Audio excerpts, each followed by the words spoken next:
Supreme court के न्यायाधीश justice उज्जवल भुइयां ने न्यायपालिका में पारदर्शिता और गोपनीयता के बीच संतुलन बनाए रखने की आवश्यकता पर जोर दिया है। उन्होंने कहा कि जजों की पदोन्नति और तबादले से जुड़ी चर्चाएं स्वभावतः गोपनीय होती हैं।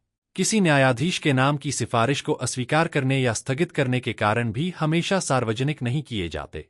जस्टिस भुइयां ने कहा कि नागरिकों को यह जानने का अधिकार है कि अदालतों में क्या हो रहा है और उनके जज कौन होंगे। उन्होंने कहा कि न्यायपालिका ने पारदर्शिता की दिशा में महत्वपूर्ण प्रगति की है, लेकिन अभी भी कई ऐसे क्षेत्र हैं जहां और सुधार की जरूरत है ताकि लोगों का न्याय व्यवस्था पर विश्वास और मजबूत हो। इस दौरान कोलेजियम व्यवस्था पर भी चर्चा हुई।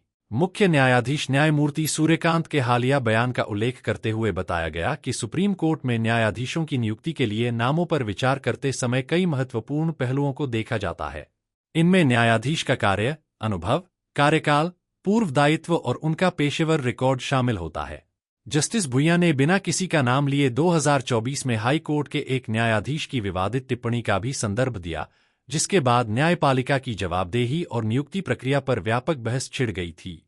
वहीं मुख्य चुनाव आयुक्त और अन्य चुनाव आयुक्तों की नियुक्ति से जुड़े मामले की सुनवाई के दौरान भी न्यायाधीशों की नियुक्ति प्रक्रिया पर चर्चा हुई।